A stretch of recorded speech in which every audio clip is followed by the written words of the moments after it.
Okay, so I'm the youngest of five. I come from a big family. We're a normal family. All of it succeeded in what they've done, and they've always supported me in what I do.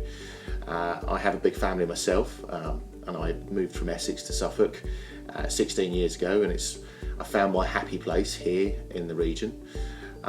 Working with Cory, I started as an 18-year-old trainee on the ships agency desk on the Thames, and I've done many roles in the business and been mentored and guided right through to 19 years later when I was made MD.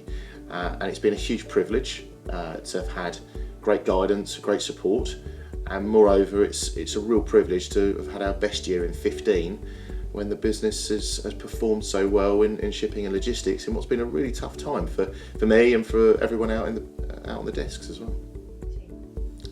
At 18 I was really driven, really willing to work, and I was really desperate to work and get a job. That's what I wanted to do. I wanted to get out of college, get out of education and earn money. And at the same time I was a bit of a nightmare, if I'm honest, as most 18-year-olds are. Explain.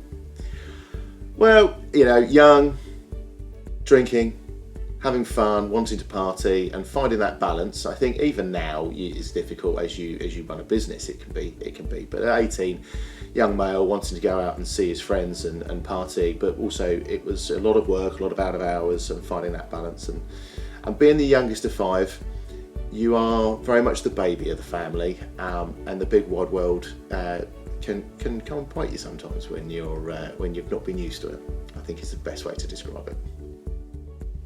Honestly, it's without wanting to be in sync with the world. It is be kind, be respectful, and take time over decisions, over life, over everything. One of the biggest mistakes I've made is not giving time to the things I've done. And there are moments where I look back, whether it be family or work, where perhaps not enough respect and not enough kindness has been shown. And it's something that will stick with you, and you remember moments. And the challenge, of course, is to make sure that you don't do that in future. And plenty of people have been kind to me over the years, so kind of that's where I am with it. Well, you know me, and you've spoken to me a lot, and there isn't a work day I'd relive, but it would be the last time I got to hug my sister before we lost her. It just would have been a bigger hug, and I now make a point on every phone call with all of my family to tell them I love them, always. And I know Anita knew I loved her, but I wish I'd just got to say it one more time and just give her one more hug. And that's the day I'd want to relive. It's interesting that when I ask you what the most important day, it's an emotional one to do with family rather than to do with something that's a punchy air moment with work. I mean, is that something that's probably changed since Anita passed, or is it something that's always been there? If I go back to school and education and family time, it was there, the emotional Peter. I got very caught up in my little world of business for many, many years, and losing Anita and it being so tragic and it being so horrible has changed me significantly, and it's changed me, and I think for the better. But it's my mum's always right, and she says I'm back to her Peter now, and sadly it took losing my sister and her children, but that's a positive that comes out of such horror, really. Well, I think when we interviewed last year for the Innovate article, we talked about innovation and adapting, but a big part of it's taking time to make these decisions. When you look to innovate, you must seriously consider, take time over what you're doing. When you adapt, think about the process. And I think often taking time, and it's always time, to consider, listen to other views before you leap in to decisions, often and almost always you'll get a better result because you've just thought about it and had that moment to take a breath. And I think that's really important in everything I do now, is breathe, think, take time, listen. And they're the lessons, and it's taken a long time to learn it. I'm 41 now, but we're there mostly. The process of learning to take time came from guidance, from support I received after losing Anita and the children, where I actually spent a lot of time working on me, improving me, dealing with sort of secondary PTSD effectively, and the emotions that you're facing. And initially that was dealing with the emotions and learning to get through that. But you take those learnings into everything else you do, and you bring that into business. And I truly believe it's made me a better leader in the business here by allowing myself that time to think and breathe. And one of the biggest things around the merger, which happened on the 1st of March with Virtual Cory, is it's given me that extra space and capacity because of the team that we have now. I can breathe, and I'm having a lot of fun doing what I'm doing, and it's probably the most fun I've had in 20 odd years of working at Cory. So you refer to it as spinning plates, I call it herding cats. It's taken a lot of time, and the first 2 years of running the business, I didn't have the time. Trust in people, in your people, allowing them to make decisions, giving them the capacity to make those decisions and just get on and do, removes the micromanagement, allows them to breathe as well, and have that space and capacity. But also it means that I don't have to make every decision, and if I'm not making every decision, the pressure's not always on me. I will own every decision our staff make, and we win and we lose together, and that's always been my motto with them. But they have that ability to make those decisions, and that's how I found space, is to delegate, to bring in the right people and trust the people. And that's the biggest point, is to learn trust in the people around you. And when you trust them, and it is a lot of this has come from me losing my family, my sister, was that I had to rely on everybody to get on and do, and everyone stepped up. And when I walked back into this office after taking a break, everyone looked at me and were pleased to see me back, welcomed me back, hugged me. That's trust. That's where you realise that people are there for you, and they will always have that back from me as well. And that's why the business is, I believe, as successful as it is because we're all as one here. I might be running it, but I'm nothing without them. And I think I'm probably a different type of leader to most, because I will talk to everybody. I know everybody's first name. I know everybody's problems. I don't make decisions for them. I don't get involved in decisions that need to be made about them. That's for the managers to do. But I'll take an interest in their worlds. You'll see if someone's struggling, and you'll be their life raft like they were my life raft. And COVID has been a really significant mental health issue across the world, but in the UK, but in this business as well. And there's no shame in talking about that. If we're in the US, you'd be the odd one without somebody to talk to as a counsellor. Here in the UK, we're a bit. We want to be we're too strong. We want to manage it all ourselves. And if my learning helps others accept that they need a bit more help, then great. And I'm the first to step in, and everyone out there sees it in people. And I love that about this business. I think we're different to most businesses, but we're not wrong. and our numbers are proving that. So, see, I don't regret anything. I think life's too short to regret things. You can look back and think, I'll do it better next time. But a lot of it comes back to, I regret not being me for all those years. The me that my mum knows, and my mum's always right. And I might run a big business, but my mum is still always right.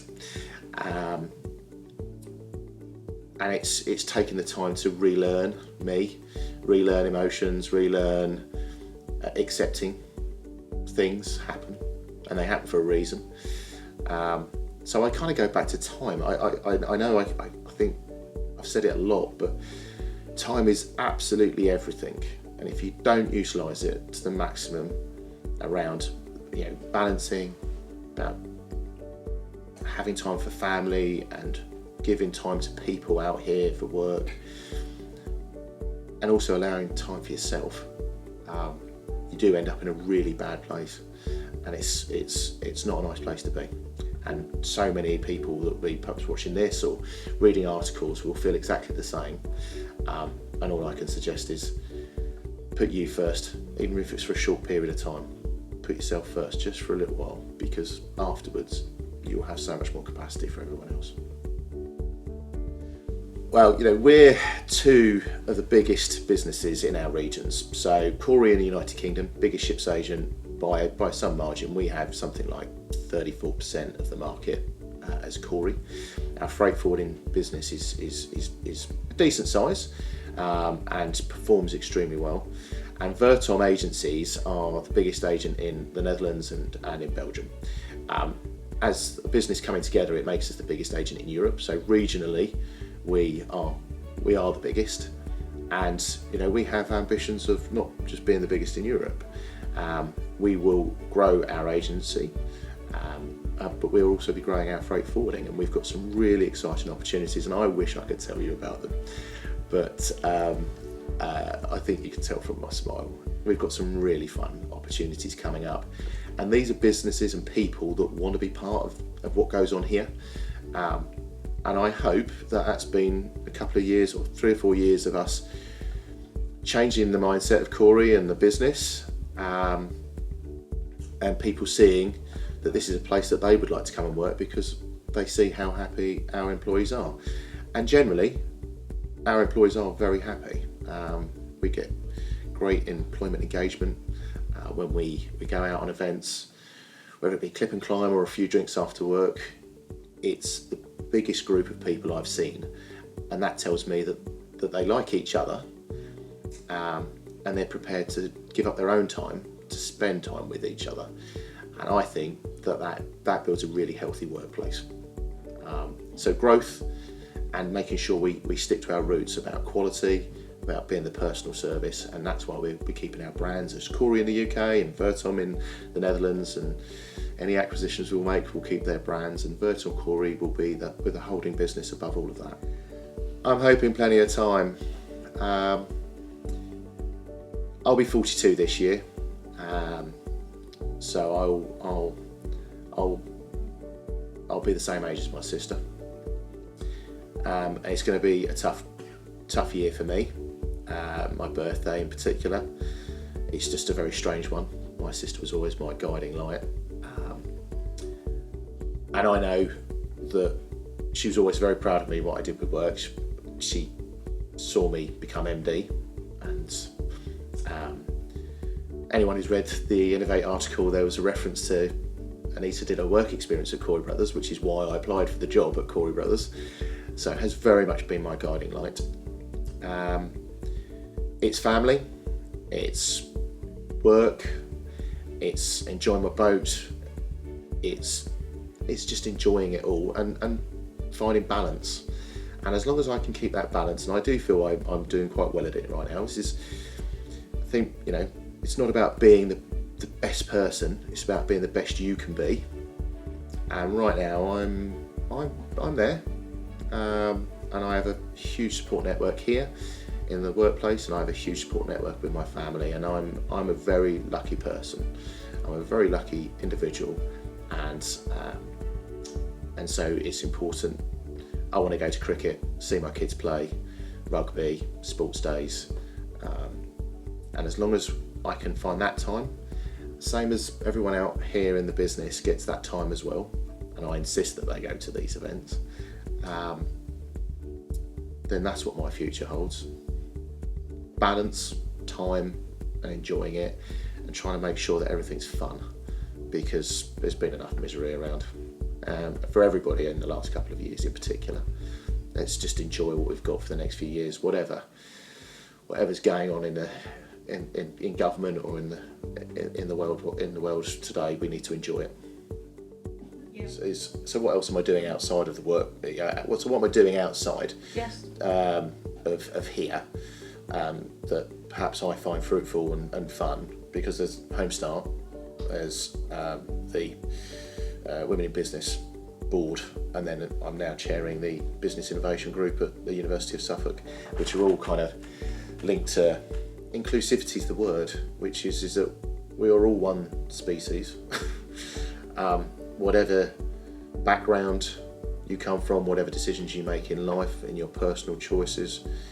I have a blended family, as I refer to it, and we are quite inclusive in the sense of the type, the family knit. You know, I have a stepson who chooses to love me, and I have 3 children that have to because they're mine. But not one of them will feel any different, and I will make that my life ambition to make sure not one of them will feel any different. And it doesn't matter about skin tone; they will never feel different. And I hope that the business feels like that, and that the boards that I sit on, I can be part of a mechanism that can bring about change. And we need to do that at the youngest junior levels, and we need to be doing that in schools, not when you're in your 30s and 40s and taking leadership of a business, because you have entrenched thought processes, and we need to start teaching it more at school. And from junior years through high school, is that you are all the same and anyone can do anything. I started as a trainee, I have no degree, and I run this business. I'm nothing special, but people included me, looked after me and mentored me. What more can you ask for?